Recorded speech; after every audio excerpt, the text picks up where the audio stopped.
The first true city on Mars will be built in a cave, not just any cave, but a colossal tunnel carved by ancient volcanoes, a place where the very dangers of the surface become a distant memory. This video will show you the exact blueprint for humanity's first permanent foothold on another world. We will explore why the lethal Martian environment makes surface living nearly impossible, and how these natural underground labyrinths, called lava tubes, offer a perfect, ready-made solution. By the end, you will understand why settling inside these geological wonders is not a wild fantasy, but the most practical and inevitable step for our species. So what does it take to turn a hollow space in an alien world into a home? But to understand why we must go underground, we must first grasp the true nature of the surface we are trying to escape. Mars is a world of profound and unyielding hostility. Its thin atmosphere, less than 1% as dense as Earth's, offers no meaningful protection. This creates a cascade of lethal conditions. First, there is the invisible rain. Without a thick atmosphere and a strong global magnetic field to deflect them, the surface is constantly bombarded by high-energy radiation from deep space, known as galactic cosmic rays, and by intense bursts of charged particles from the sun. Living on the surface would mean accepting a daily, cumulative dose of radiation that would pose severe long-term health risks for any settlers. Then, there is the brutal climate. Because the air is so thin, it cannot hold heat. Temperatures do not gently shift from day to night, they plunge. A relatively mild afternoon near the equator might feel almost comfortable, but that same spot will experience a drop of over 100 degrees Celsius after sunset, a cold so intense it would freeze most machinery solid without protection. Any habitat must be engineered to withstand this daily thermal earthquake, expanding and contracting relentlessly. And finally, there are the silent bullets. That wispy atmosphere does little to slow or burn up small space rocks. On Earth, micrometeoroids usually vaporize in a bright streak across our sky. On Mars, they scream all the way to the ground. A habitat's walls, its solar panels, its life support systems, all would be under constant threat from tiny, high-velocity impacts that could puncture a seal or cripple a critical system in an instant. The conclusion is inescapable. To survive long-term on Mars, you cannot simply build a house. You must build a fortress with walls meters thick, powered by immense energy just to maintain a stable temperature and requiring perpetual maintenance against cosmic erosion. The sheer mass of shielding material you would need to haul from Earth or somehow manufacture on site makes surface cities a monumentally difficult, perhaps impossible, first step. So if we cannot safely live on the land, perhaps we must look beneath it. These natural fortresses already exist, and we have the blueprints right here on Earth. They are called lava tubes, and they are not caves in the traditional sense carved slowly by water. They are a planet's own architectural work, formed in a single, fiery event. Picture a river of molten rock, a lava flow spreading across a landscape. The outer surface of this flow, exposed to the cooler air, begins to solidify into a crust like the skin that forms on cooling pudding. But beneath that hardening roof, the lava remains liquid and continues to rush forward. Eventually, the eruption stops, and that river of fire drains away, leaving behind a perfect hollow tunnel. What remains is a cylindrical passage with a strong, arched ceiling of solid rock and often a remarkably flat floor. On Earth, we find these incredible structures in places like Hawaii and Iceland. Some are small enough to walk through, while others are colossal, with ceilings high enough to swallow a multi-story building. They are not fragile voids, but enduring geological features. The rock that forms them, basalt, is incredibly strong in compression, meaning it excels at bearing weight from above. Once the tube is empty and cools, it becomes a monumentally stable structure. The roof acts as a natural radiation shield, dozens of feet thick. The interior environment is remarkably insulated from the wild temperature swings on the surface, maintaining a near constant temperature year-round. And because they are sealed off from the surface atmosphere, they are protected from dust storms and micrometeorite impacts. These are not theoretical shelters, they are proven, durable spaces that can remain intact for millions of years. Earth's lava tubes give us a tangible model, a geological gift that shows us exactly what to look for on another world. The evidence for these colossal shelters is already scattered across the Martian surface, visible from orbit. Our robotic scouts, like the Mars Reconnaissance Orbiter, have been mapping the planet for years, and their cameras have captured something extraordinary. They reveal dark, circular pits, often found in chains across vast volcanic plains. These are not impact craters. Scientists call them skylights, places where the roof of a giant lava tube has partially collapsed, creating a window into the darkness below. Peering into one of these openings is like looking into a subway tunnel from a hole in the street above, a glimpse of a hidden network, and the scale is almost incomprehensible. Based on the size of these skylights and the geological patterns around them, researchers estimate that Martian lava tubes could be monumental. Where Earth's largest tubes might be as wide as a city bus is long, their Martian cousins could be 10, 50, even 100 times larger. We are talking about passages so vast they could easily contain an entire sports stadium or several city blocks stacked side by side. These are not mere caves. They are subterranean canyons, natural caverns of a size that redefines what is possible for underground construction. The sheer volume of protected space they offer changes everything about the engineering challenge. Instead of painstakingly excavating and reinforcing a cramped bunker, the first settlers might simply move into a grand, pre-built hall of stone, needing only to seal the entrance and pressurize the void. This discovery shifts the mission from one of extreme construction to one of strategic occupation. The real question becomes not if we can build a city on Mars, but which of these giant, waiting rooms we will choose to call home first.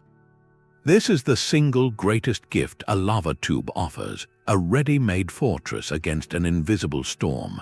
The primary reason we must look underground is radiation, and the rock above our heads becomes our most vital life support system.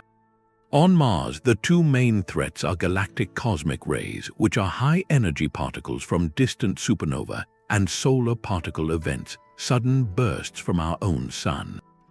Both types can pass right through the thin hull of a spacecraft or a surface habitat, damaging human cells and increasing long-term health risks.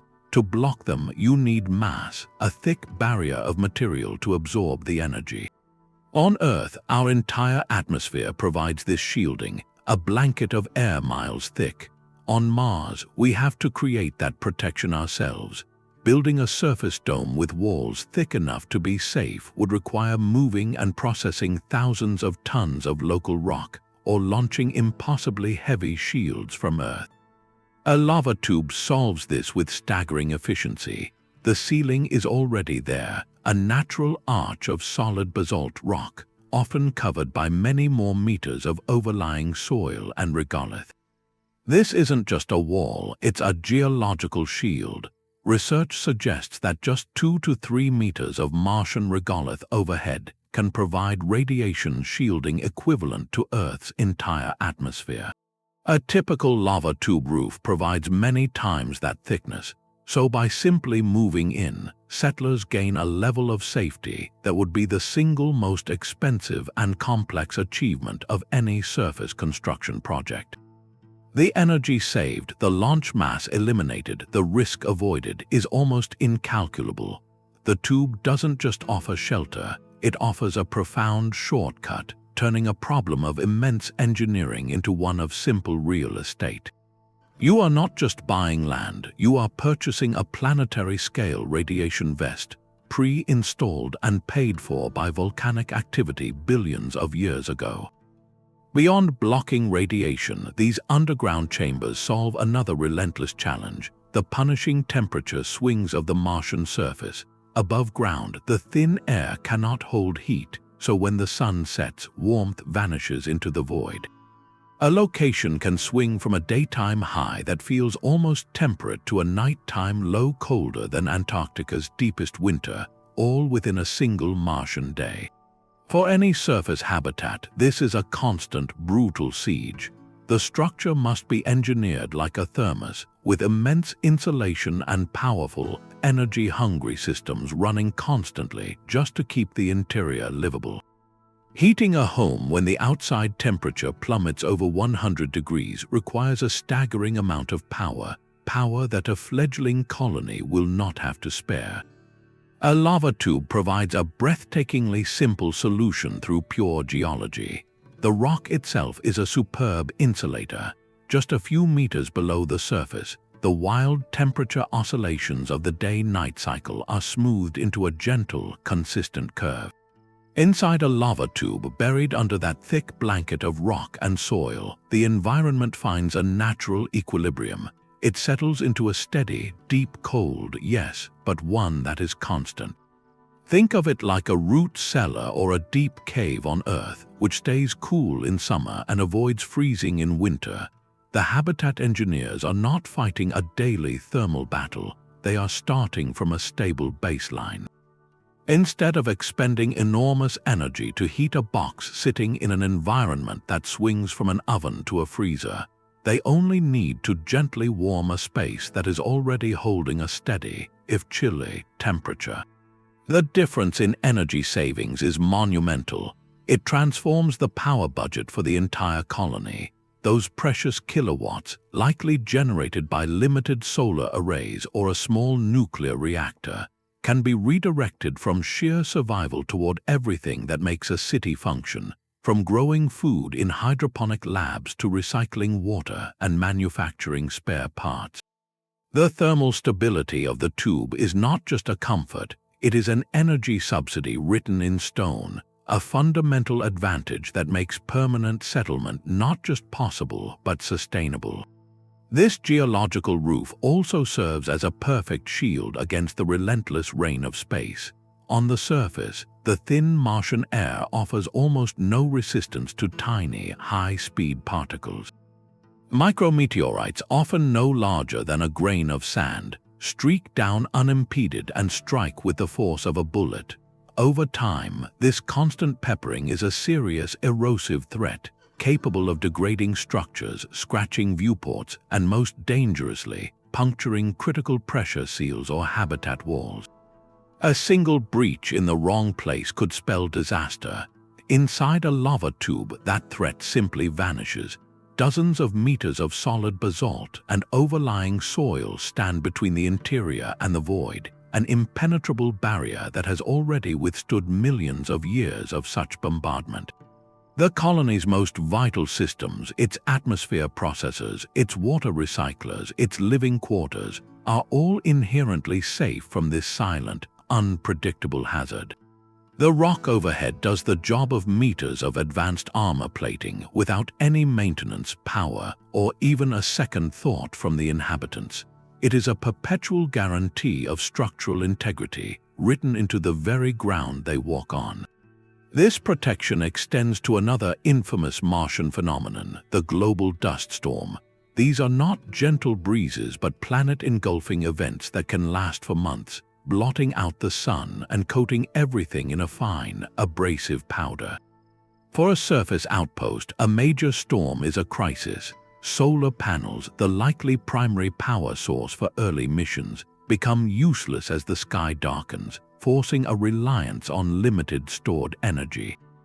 Moving parts in machinery can be ground to a halt by the pervasive dust, which is as fine as talcum powder and electrostatically charged, making it cling to every surface.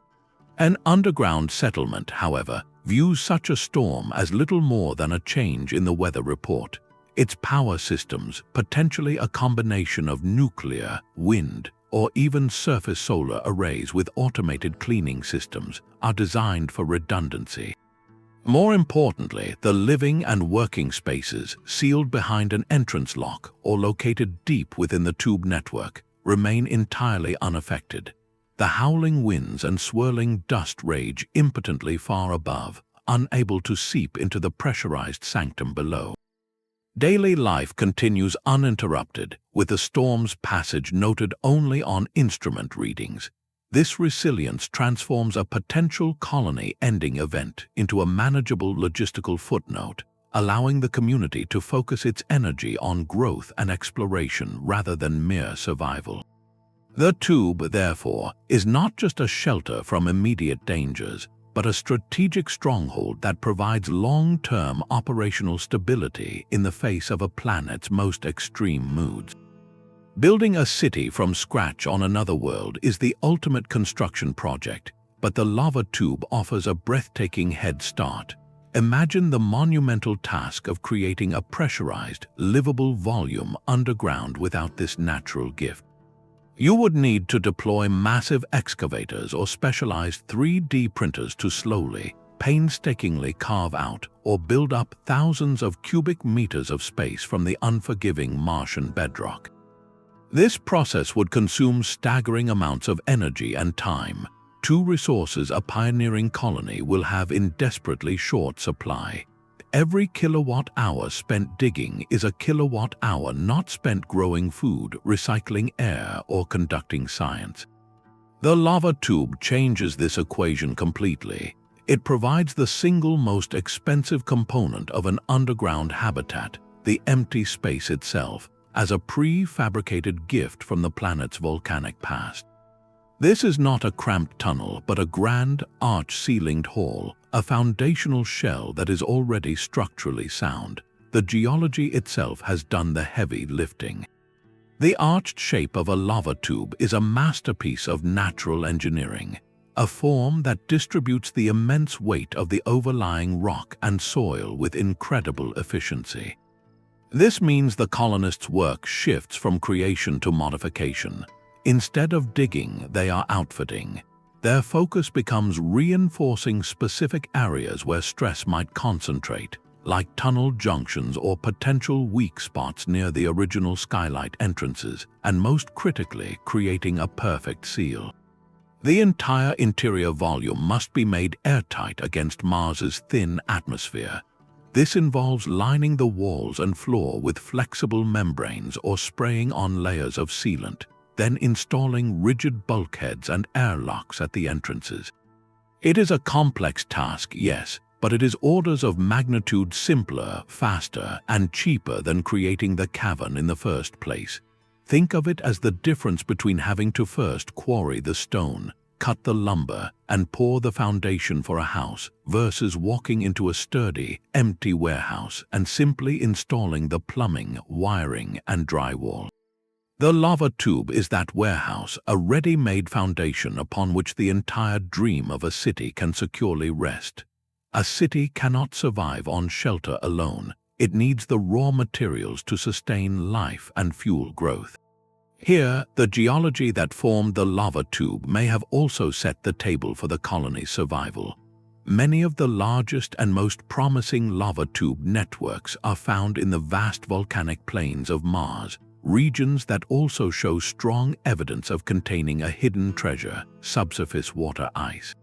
Orbital data from instruments that can peer beneath the surface suggest that at certain mid-latitudes, vast deposits of water ice lie frozen just a meter or two below the dusty soil. If a major lava tube entrance is located near one of these deposits, it would be a windfall of cosmic proportions. Water is not just for drinking, it is the foundation of everything. It can be split into breathable oxygen and hydrogen for rocket fuel. It supports hydroponic agriculture to grow food. It provides a medium for chemical processes and manufacturing. The proximity of a ready-made shelter to a potential water mine would dramatically reduce the complexity and risk of the entire settlement operation. Instead of having to transport water across hundreds of kilometers of treacherous terrain, the colony's first major resource could be right outside its fortified door. or perhaps even accessible from within deeper sections of the tube network itself. This convergence of critical assets, a safe home and a life-giving resource, would make such a site not just a good option, but the obvious choice for humanity's first permanent address on Mars. And the very ground they walk on, the rust-colored regolith that covers the planet, becomes another immediate resource. This material, once seen merely as a layer of sterile dust, is in fact a versatile construction feedstock, available in staggering abundance right at the building site. After sealing the lava tube, one of the first industrial tasks would be to process this local regolith. It can be sintered or fused together using focused heat or microwaves to create solid bricks and paving slabs for building interior structures, roads, and landing pads.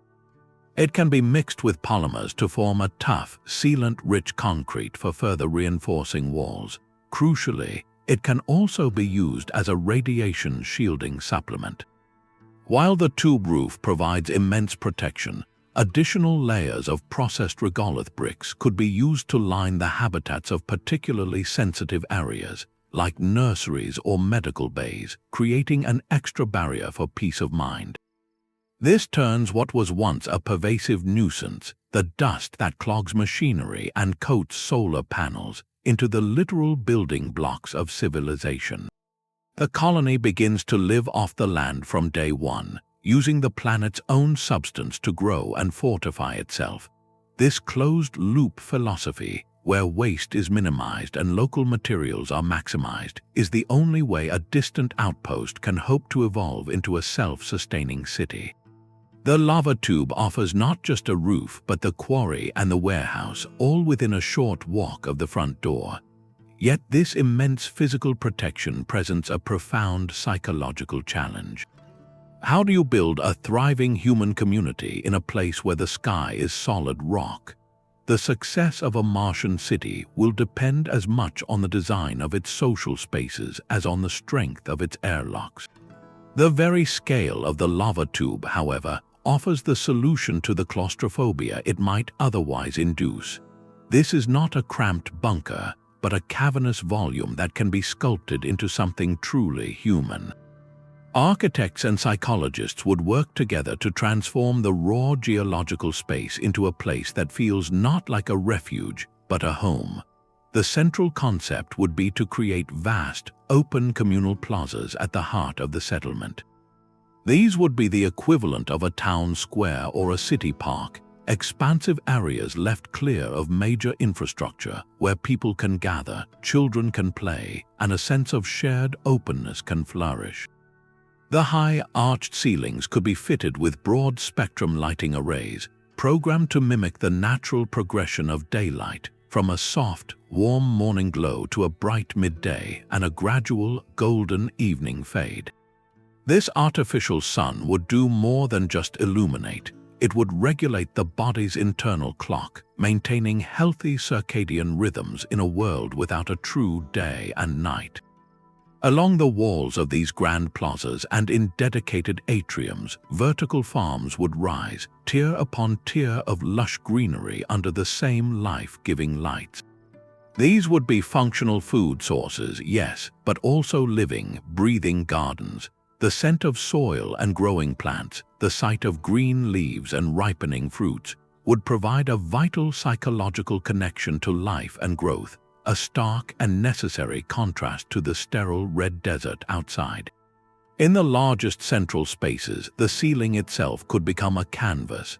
High-resolution light panels could project a dynamic simulation of an Earth-like sky, complete with slowly drifting clouds and the gentle shift from blue to twilight hues. On special occasions, it might even display the familiar constellations of home, a comforting reminder of the world that launched this grand experiment. The goal of all this design is not to deceive but to nurture. It is to create an environment that supports mental well-being by providing variety, beauty, and a sense of spaciousness within the necessary confines of safety. The community's health would be fostered by design, ensuring that the first Martians are not just surviving in a cave, but building a civilization under a sky of their own making. All of these advantages hinge on solving one monumental engineering puzzle: the entrance. How do you seal a hole that might be wider than a football field? The primary skylight, that collapsed section of roof offering access to the cavern below, is also the settlement's greatest vulnerability. It is a gaping wound in the otherwise perfect natural shield, a place where the harsh outside environment meets the fragile, Earth-like atmosphere within. The goal is not merely to cover this hole, but to transform it into a controlled, multi-layered gateway that can withstand the punishing conditions of Mars for decades. The sheer scale of the opening makes traditional airlock doors, like those on a spacecraft, completely impractical. You cannot forge a single hinged hatch hundreds of meters across. Instead, engineers are looking at a sequence of defensive barriers, a graduated approach that manages the pressure difference step by step. The first line of defense would likely be constructed well inside the tube itself, not at the vast skylight mouth. Teams would venture deep into the cavern to identify a naturally narrower section, a choke point in the geological tunnel. Here, they would build a massive, permanent pressure bulkhead, a solid wall of metal and composite materials that forms the true boundary between the Martian exterior and the city's interior atmosphere. This wall would contain the main airlock complex, a series of reinforced chambers large enough for rovers and cargo to pass through, functioning like the bustling cargo docks of a seaport, but for an entire planet. This internal wall solves the structural problem, but it leaves the enormous volume of tunnel between it and the skylight as a kind of no man's land, a giant cavern still exposed to the near vacuum outside. To reclaim this space and add a crucial safety buffer, a second ingenious solution comes into play: the inflatable plug. Imagine a gigantic, ruggedized balloon, engineered from layers of ultra-strong synthetic fibers and gas-tight membranes. This structure could be transported compactly, inserted into the tunnel near the skylight, and then inflated to gently press against the walls, floor, and ceiling, forming a conformal seal. This plug would not hold the full atmospheric pressure on its own. That is the job of the internal bulkhead far inside. Instead, it would create a secondary, pressurized volume. Once sealed, this anteroom could be slowly filled with a breathable atmosphere, turning several hundred meters of former tunnel into a usable warehouse, garage, or secondary greenhouse space, all while adding an immense safety buffer between the city and the surface. If the main airlock ever suffered a minor leak, this vast intermediate zone would act as a shock absorber, giving engineers days or weeks to respond rather than minutes. The skylight opening itself might then be covered with a lightweight, transparent dome or a geodesic grid of supporting cables, not to hold pressure, but to keep out dust and debris, while allowing precious natural light to filter down into the entry cavern. This layered approach, combining fixed architecture with flexible inflatables, turns the entrance from a fatal flaw into a fortified, multi-use asset. It is a testament to human ingenuity, meeting the sheer physical challenge of Mars not with a single brute force solution, but with an elegant, redundant system that builds resilience into the very doorstep of the city. Sealing the main entrance is a triumph, but it only solves half the atmospheric problem. The real challenge is the cavern itself, a vast and porous space. You have successfully locked the front door, but the walls of your new home are slowly, silently breathing out into the Martian void. The basalt rock that forms the lava tube is not a solid, impermeable barrier like the steel hull of a spacecraft. It is a complex matrix riddled with microscopic fractures, tiny pores, and natural seams. At the pressure of a breathable Earth-like atmosphere, these minute pathways become escape routes. Individual gas molecules, oxygen and nitrogen, will slowly but relentlessly diffuse through the rock, seeping out into the surrounding regolith. This is not a catastrophic rupture, but a constant, insidious bleed. Unchecked, this leakage would force the colony's life support systems to work overtime, perpetually manufacturing new air to replace what is lost, wasting precious energy and resources on a problem that should have been solved during construction. To create a truly stable and efficient habitat, the entire interior surface of the lava tube must be transformed from a porous geological formation into a single, monolithic pressure vessel. This means giving the cavern a new skin. The most promising approach involves lining the walls, floor, and ceiling with a seamless, gas-tight barrier. One concept uses robotic rovers equipped with advanced spray nozzles, moving slowly along the cavern surfaces to apply layer upon layer of a fast-curing polymer. Think of it as spray painting the inside of a mountain, but with a material engineered to be incredibly tough, flexible enough to handle subtle shifts in the rock, and perfectly impermeable to gas molecules.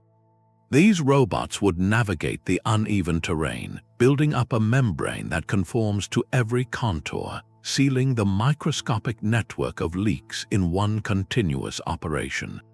An alternative, or perhaps complementary, method leverages the most abundant local resource, the regolith itself. Using concentrated sunlight, microwaves, or lasers, automated systems could sinter the dust that naturally coats the cavern floor and lower walls. This process fuses the loose particles into a solid, ceramic-like layer, effectively glazing the interior with a shell of native stone. This sintered coating would provide excellent structural reinforcement and a good base seal, potentially to be topped with a thinner polymer layer for absolute gas security. The goal is audacious: to wrap millions of square meters of rock in a technological second skin. Once complete, this barrier does more than just hold air in. It defines the very boundary of the human world on Mars. Outside this skin is the planet, cold, thin, and alien. Inside is an island of Earth, a bubble of warmth and life maintained not just by machines, but by a fundamental re-engineering of the landscape itself. The city ceases to be a collection of buildings inside a cave and becomes the cave, a living organism encased in a shell of its own making.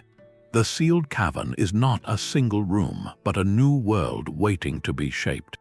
Organizing a city within this colossal tubular space presents a unique opportunity to design for human life from the ground up, free from the constraints of weather and the dangers of the surface. The guiding principle would be verticality, building upwards from the walls to preserve the precious open space at the heart of the tunnel. Imagine the smooth, curved walls of the lava tube not as a barrier but as a foundation. Against this natural arc, a terraced cityscape would rise. Multi-level structures, perhaps 4 or 5 stories tall, would be anchored to the rock face, their backs fused with the tube's own geology. These tiered neighborhoods would house living quarters, laboratories, workshops, and communal dining halls, all with balconies and large viewports overlooking the central open space. This design does more than save room. It creates a profound social and psychological benefit. Every home and workplace has a window facing inward toward the community's shared heart, fostering a sense of connection and preventing the isolation that could come from living buried in the rock. The preserved central corridor running the length of the inhabited section becomes the city's main artery and its public park. This broad, open avenue would be bathed in light from the full-spectrum arrays mounted high on the ceiling, simulating a perpetual, pleasant noon. Here, free from any external weather, the environment is always calm. This allows for transportation systems of elegant simplicity and quiet efficiency. Small, autonomous electric vehicles, similar to enclosed golf carts or pod cars, would glide silently along designated lanes, responding to hails from a wristcom or following preset routes. For longer distances across the city's span, a light tram system on a central rail could provide faster, scheduled service, connecting distant residential modules with the main agricultural domes and industrial workshops. The absence of rain, wind, or extreme temperatures means these systems require minimal maintenance, their pathways always clear, and their operations perfectly predictable. This controlled interior allows for a fluid, pedestrian-friendly design where walking and cycling along tree-lined paths in the central plaza are not just possible but pleasant, turning necessary movement into a daily pleasure rather than a logistical chore. The city layout itself becomes a tool for well-being, where the architecture gently guides interaction and the ease of travel fosters a unified, accessible community under the artificial sun. But a city of light and life cannot exist in darkness. It requires a constant, massive flow of energy. Power is the fundamental currency of survival, the invisible force that will pump air, purify water, grow food, and illuminate the caverns. For a subsurface city, this presents a unique paradox. The very rock that provides perfect protection also blocks the most abundant energy source available, sunlight. This means the colony's beating heart, its power generation, must be located outside the safety of the cave, creating a critical logistical tether to the hostile surface above. The solution will likely come from a combination of two proven technologies, each with its own role in the city's power grid. The first and most visible would be vast fields of solar panels deployed across the sunlit plains near the lava tube entrance. These arrays would be truly immense, covering acres of land to capture the weaker Martian sunlight. They would be engineered for resilience, with self-cleaning mechanisms to brush away the pervasive dust and robust designs to withstand the cold and occasional micrometeorite impact. Their power, however, would be intermittent, fading to nothing each night and diminishing during global dust storms. To provide the unwavering baseline load the city's life support demands, a second, more constant source is essential. This is where compact nuclear fission reactors, like NASA-tested kilopower units, enter the blueprint.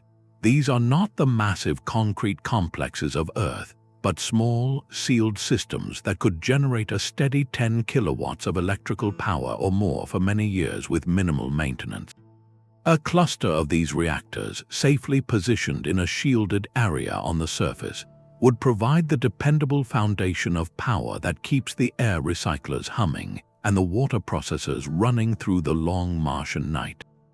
The generated electricity, whether from the solar fields or the nuclear units, then faces its own journey. Thick, heavily insulated power cables must be routed from the surface generators down into the depths of the city. This could be achieved through the main skylight entrance, carefully anchored along the cavern walls, or through dedicated, narrow boreholes drilled from the surface directly into the inhabited sections of the tube. These cables are the city's lifelines, its umbilical cords, and their protection and redundancy would be a top engineering priority. The total available power dictates everything about the colony's scale and ambition. It is a strict budget. Every activity, from operating a single laboratory microscope to illuminating a public square, has a kilowatt cost. This power budget determines how many people can be supported, how much food can be grown under artificial lights, and how quickly new modules can be constructed. In the early years, energy will be meticulously rationed, with non-essential systems powered down during periods of low solar input. The city's daily rhythm might even sync with the power supply, with communal activities peaking when energy is most abundant. The dream of a bustling, growing Martian metropolis hinges directly on its ability to secure and expand this flow of energy, turning the barren surface above into a silent, automated power plant that fuels life in the caverns below. The sealed skin of the city creates more than a boundary, it creates an obligation. Within this immense, airtight bubble, every molecule of air and every drop of water becomes a precious, irreplaceable asset. A city on Mars cannot afford waste because there is no way to throw things to. Survival depends on mastering a single, elegant principle, the closed loop. Every breath taken, every glass of water drunk, every piece of organic material discarded must be relentlessly captured, broken down, and reborn as a fresh resource. The lava tube, with its vast, stable interior, provides the perfect permanent home for the intricate mechanical organs that will perform this miracle of perpetual renewal. This is the city's true life support, a symphony of interconnected systems working in concert to mimic the cycles of Earth itself. At the heart of this symphony is water, the fundamental solvent of life. In a closed system, water is never truly consumed, it only changes form. The journey of a single water molecule is a constant loop. It is drunk, then processed by the human body. It is expelled as wastewater, which is immediately captured. This gray water from sinks and showers, and the more challenging black water from other sources, flows into a multi-stage processing plant. Here, through a combination of mechanical filtration, biological digestion using carefully cultivated bacteria, and advanced chemical treatments, every impurity is stripped away. The end product is crystal clear, purified H2O, ready to be returned to the drinking supply or sent to the hydroponic farms, but the loop doesn't end there. Water also escapes into the air through respiration and perspiration. This atmospheric humidity is constantly drawn out by the climate control systems, condensed back into liquid, and fed into the purification stream. Even the moisture in exhaled breath is reclaimed. The goal is a near 100% recovery rate, where the only new water needed would come from occasional mining of subsurface ice to account for minor, inevitable losses. The tube's constant temperature makes this entire process far more efficient, as the systems aren't fighting to condense water vapor in wildly fluctuating air. Breathing presents its own circular challenge. We inhale oxygen and exhale carbon dioxide, a gas that becomes a silent poison if it is allowed to accumulate. The air revitalization system is the city's mechanical lung. As people breathe, carbon dioxide levels slowly rise.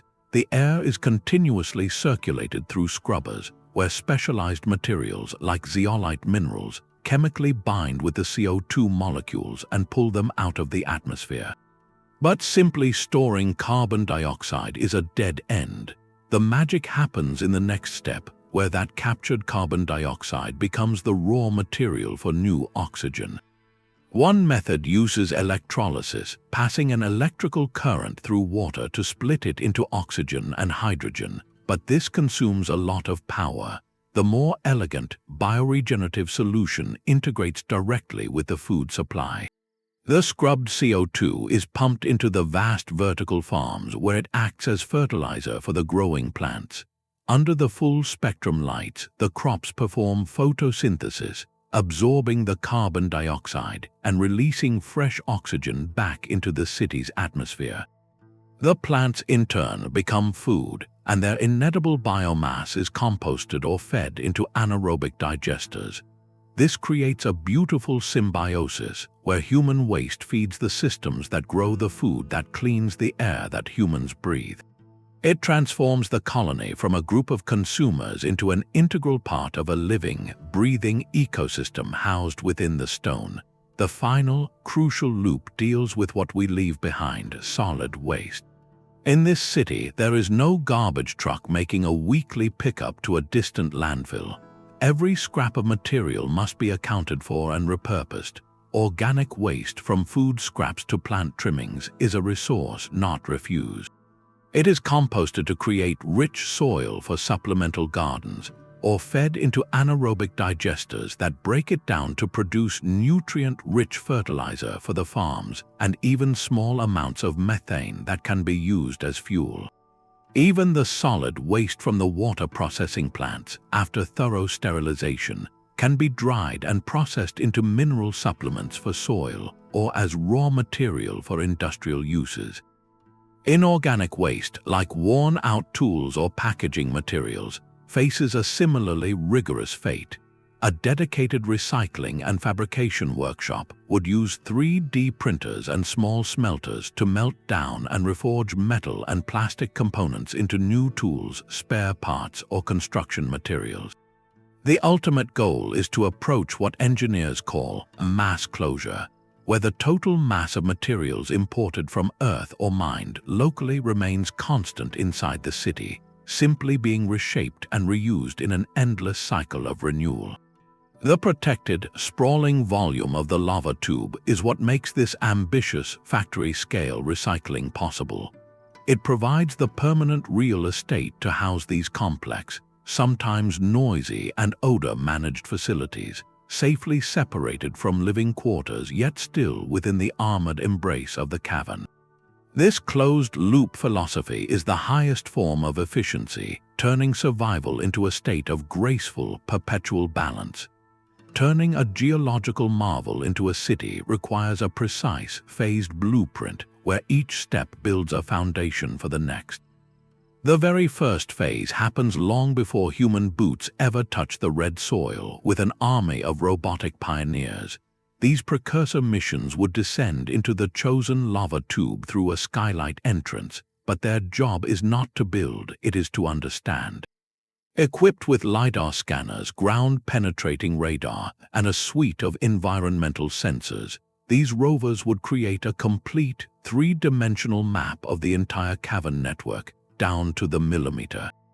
They are searching for more than just dimensions. They are diagnosing the geology itself, identifying the strongest arches, the most stable floor sections, and any potential weak points where stress fractures or loose rubble might pose a risk.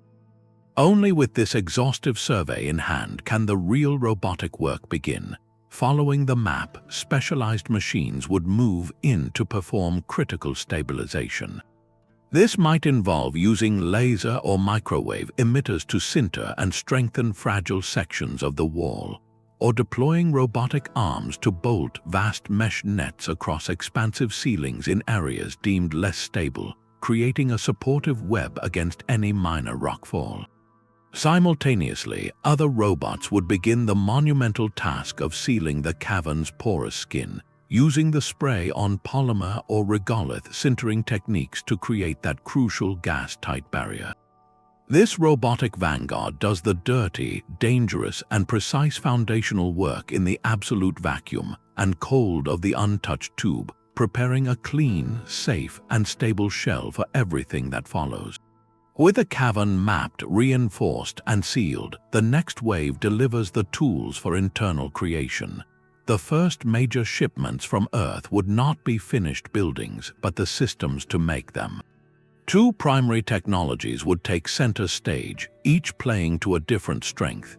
The first is modular, inflatable habitats. Think of these as incredibly tough, multi-layered balloons made from advanced composites. Packed flat inside a lander, they can be unfolded within the cavern and inflated to create instant, pressurized living and working spaces.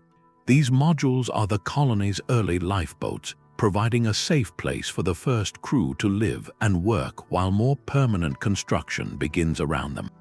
The second, more transformative technology is large-scale 3D printing. Delivered as a series of robotic arms, mixer units, and material hoppers, this system uses the most abundant local resource, the regolith dust that covers the cavern floor.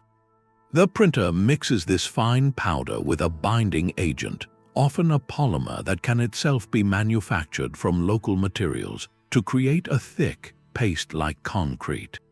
Layer by layer, the printer head deposits this material, following digital blueprints to build up walls, archways, compartments, and even furniture. This isn't just construction, it is alchemy, turning worthless dust into the solid infrastructure of a city. The inflatables provide immediate shelter, while the 3D printers begin crafting the permanent bones of the settlement, all within the protected, airless environment that the robots have prepared. This leads to the single greatest logistical advantage of the entire plan. Once the cavern's main bulkhead is installed and the immense volume behind it is pressurized with a breathable atmosphere, the nature of construction changes completely. Astronauts, now settlers, can finally step outside their landers or inflatable modules without a spacesuit, working in what engineers call a shirt-sleeve environment. This simple fact revolutionizes the building process. On the surface of Mars, every minute of external work is a high-risk operation, encumbered by bulky pressure suits, limited mobility, and strict time constraints due to life support. Inside the pressurized tube, work becomes almost ordinary. Teams can move freely, using familiar tools and machinery adapted only for a low-gravity environment, not for a vacuum. They can lift and position heavy structural components with relative ease, collaborate on complex assemblies without constant communication barriers, and work for full shifts without the exhausting physical and mental toll of suit operations. The cavern becomes a gigantic, climate-controlled warehouse, a construction site where the only ceiling is the high, arched rock far above. This allows for ambition on a scale impossible on the surface. Building the multi-story terraced structures against the walls, assembling the vast hydroponic farm racks, or installing the intricate plumbing of the life support network transforms from a series of dangerous, slow-motion spacewalks into a coordinated, efficient, and frankly, faster building project. It shifts the mission's focus from perpetual survival to active creation, turning the daunting task of building a city into a manageable, if monumental, engineering endeavor. Choosing the perfect underground home is a science of its own. Not every lava tube is created equal, and the success of the entire Martian city hinges on finding one that meets a very specific set of geological and logistical criteria. This is not about finding any cave, but about identifying the one structure that offers the most stable foundation for a century of human life. The selection process begins from orbit, with satellites scanning the planet, but it zeroes in on a handful of non-negotiable features that separate a promising void from a perfect home. First and foremost is structural integrity. A cavern that has stood for 1 billion years is impressive, but we need to know it will stand for 100 more with the added stresses of human activity. Orbital radar is the key tool here. By bouncing radio waves off the surface and analyzing the signals that penetrate and reflect back from subsurface features, scientists can create a rough three-dimensional map of what lies below. They are looking for a tube with a thick, unbroken roof, a consistent cylindrical shape, and no signs of major recent collapses. The ideal candidate will show a strong, continuous arch in the radar data, indicating a single, spacious tunnel rather than a fractured network of smaller, unstable chambers. Ground-penetrating radar from future rover missions would then provide the fine details, scanning the walls and ceiling from inside to identify hairline fractures or areas of loose rubble that need reinforcement before construction can begin. The goal is to find a tube that is not just a space but a sound geological vault. Location is everything, and on Mars, location means resources. The most critical resource is water. A perfect tube would be situated in a region where orbital data strongly suggests the presence of substantial subsurface water ice deposits within practical mining distance. A site in the mid-latitudes where ice is known to exist just a meter or two below the surface would be far superior to a tube near the equator, where water is locked in deep, inaccessible permafrost or not present at all. Proximity to this ice translates directly into survival. It means the difference between having a life-giving resource right outside your door and mounting complex, risky expeditions across hundreds of kilometers of treacherous terrain to haul it back. The tube's location relative to sunlight also plays a huge role. While the city itself is underground, its solar power farms must sit on the surface. A site at a favorable latitude with long periods of strong sunlight and relatively clear skies maximizes the energy harvest. Furthermore, a higher latitude might offer a more stable, colder thermal environment for the tube itself, reducing the energy needed for climate control. The geography immediately around the skylight entrance also matters. It needs to be a relatively flat, stable area suitable for landing spacecraft, deploying massive solar arrays, and potentially housing shielded nuclear power units. The planet itself must be a quiet neighbor. Mars is not as tectonically active as Earth, but it is not entirely dead. Orbital imagery can identify young fault lines, and seismometers from landers have detected faint Mars quarks. The ideal city site would be in a geologically dormant region, far from any major fault systems or recent volcanic activity. Building a metropolis inside a tube that sits on an active seismic zone would be an unacceptable risk, as even a minor tremor could destabilize the roof or damage the delicate, sealed infrastructure within. A thorough geological survey of the surrounding plains, looking for evidence of recent cracks, landslides, or lava flows, is essential to ensure the ground beneath the colony is as still and silent as possible. Finally, we consider the doors and windows, the skylights themselves. A perfect tube would have a limited number of these collapsed openings, ideally just one or two primary ones. Too many skylights mean more points of vulnerability to seal, more potential paths for radiation or micrometeorites to reach the interior, and a more complex engineering challenge for maintaining atmospheric pressure. However, a complete absence of skylights is also a problem, as it denies any natural access or light. The ideal scenario is a single, large, well-placed skylight that serves as the main cargo and personnel entrance, coupled perhaps with one or two smaller, distant openings that could be sealed with transparent domes. These secondary skylights could then be used as natural light wells, channeling filtered sunlight deep into the cavern with mirrors or light pipes to reduce the colony's lighting energy needs and provide a genuine, if indirect, connection to the Martian day. The search, therefore, is for a Goldilocks zone of access, enough to get in and bring in light, but not so much that the natural fortress is compromised. Finding a tube that balances all these factors, stability, resources, quiet geology, and manageable access, is the ultimate planetary real estate hunt, the first and most critical step in turning a vision of a city into a blueprint for reality.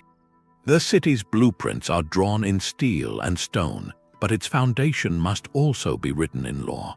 Beyond the engineering marvel lies a complex web of international agreements and ethical responsibilities that will govern humanity's first permanent foothold on another world. Primary legal framework is the Outer Space Treaty, a document signed in the late 1960s by nations including the United States and the former Soviet Union. This treaty establishes a profound principle that outer space is not subject to national appropriation. No country can claim sovereignty over the Moon, Mars, or any celestial body. This presents a fascinating puzzle for a city. If a nation cannot claim the lava tube itself, how can a private entity or consortium secure the legal right to develop it, to invest the trillions required, and to operate it as a long-term settlement? The answer will likely require a new era of international diplomacy, crafting agreements that respect the treaty's core spirit while creating a practical legal structure for development.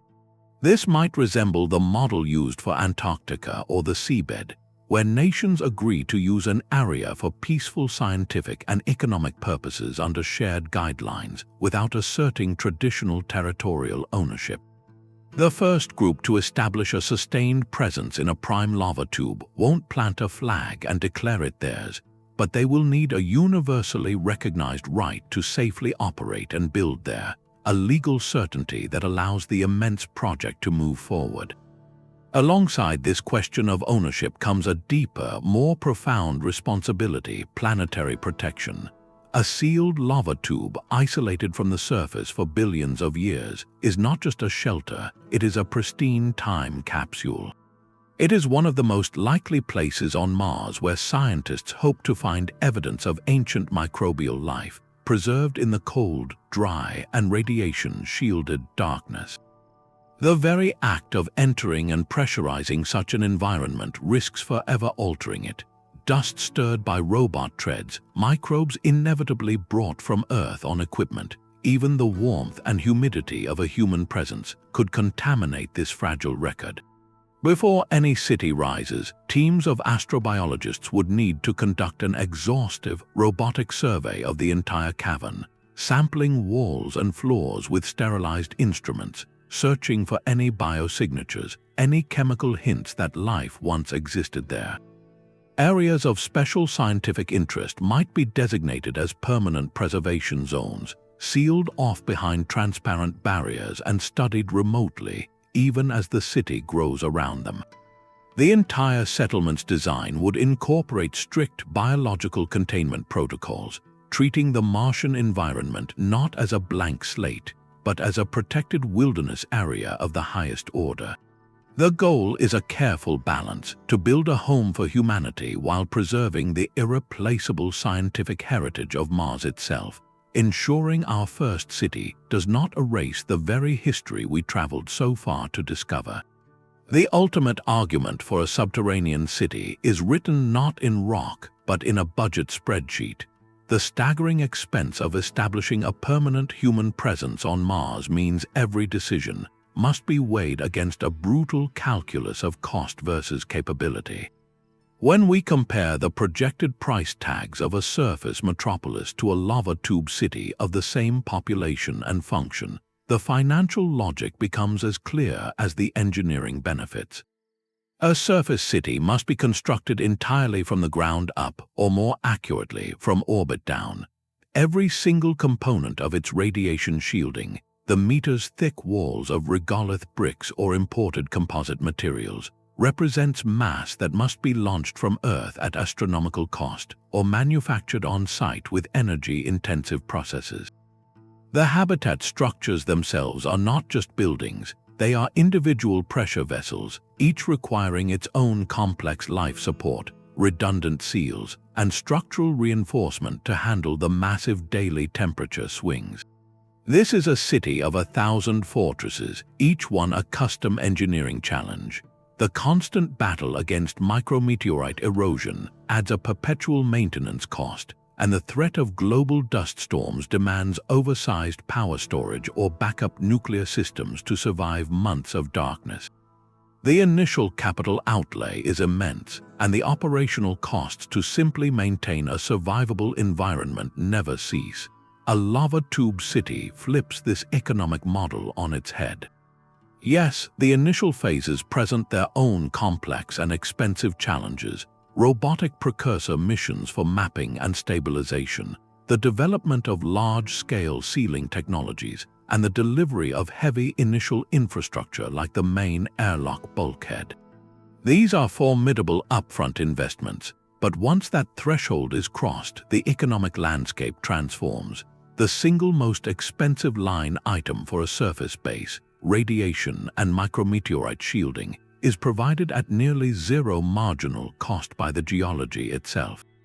The thermal stability of the underground environment slashes the ongoing energy budget, perhaps by half or more, freeing up precious power for expansion and industry instead of basic survival.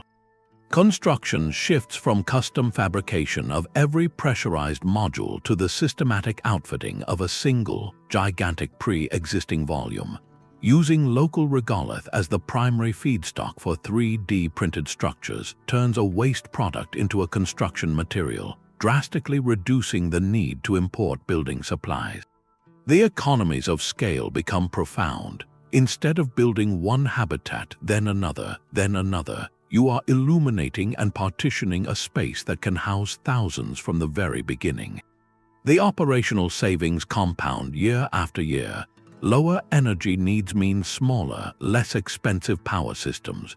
Reduced maintenance on exterior surfaces means fewer risky spacewalks and a smaller spare parts inventory. The inherent safety and resilience translate into lower risk premiums and more reliable long-term planning. While the surface city faces a never-ending cycle of high costs to combat a hostile environment, the lava tube city, after its initial hurdle, operates within a managed, benign interior.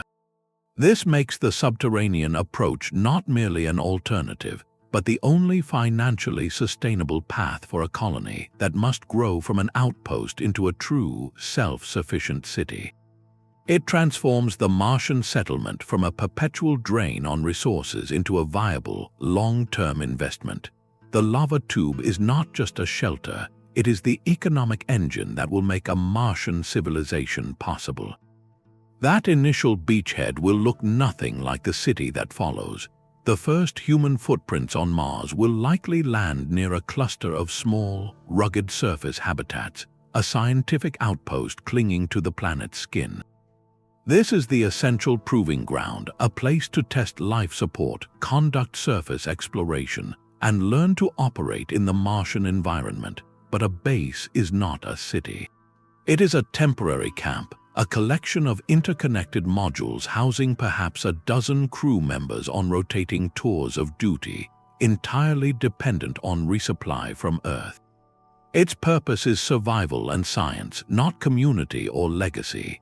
The leap from that fragile outpost to a permanent home requires a fundamental shift in strategy, from enduring the environment to mastering it. This is where the lava tube transitions from a distant concept to an immediate necessity. Once the beachhead base proves the basic technologies and gathers critical data, the mission objective changes. The goal is no longer just to visit Mars, but to stay, to build a place where children could be born, where families could put down roots, where a society could begin to grow across generations. A surface base with its constant vulnerability to radiation and storms, its cramped quarters, and its immense ongoing energy costs cannot support that vision of permanence and growth. It lacks the physical volume, the inherent safety, and the economic sustainability. The lava tube is the logical, inevitable next step, the architectural solution that makes multi-generational life not just possible but practical. It represents the moment we stop being visitors camping in the backyard and start becoming residents moving into the house. The vast, protected interior offers the room for neighborhoods, schools, and workshops. Its natural shielding allows for a life where a walk outside doesn't require a spacesuit, but merely a short trip through an airlock into a pressurized public square under an artificial sky. This is the scale that transforms a crew into a citizenry. So while the first base will be our toehold on a new world, the first true city, the cradle of Martian civilization, will be built in the profound and waiting silence beneath the stone. But the story of the first city is just the opening chapter. Once a single lava tube settlement is thriving, its success will inevitably spark a new ambition to connect. Scattered across the volcanic plains are not isolated caverns, but likely entire networks of these geological tunnels, sometimes running parallel for miles. The vision shifts from a single, fortified outpost to a true subterranean civilization, a web of interconnected cities forming the backbone of a Martian society. This expansion would follow a clear, phased logic. The initial priority for any growing tube city is internal. As the population increases, the first step is to develop deeper into the original cavern, illuminating and outfitting new sections of the seemingly endless tunnel.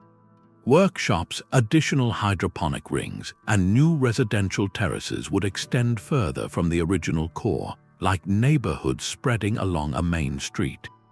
But there is a physical limit to how far a single, linear tube can efficiently support a population before travel times become cumbersome and logistical lines stretch too thin.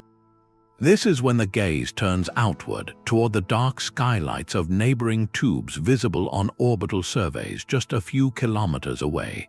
The dream of a networked metropolis begins with a simple, profound question. How do you safely bridge the gap between two underground fortresses? The answer lies in two parallel strategies, one buried deep and one braving the surface.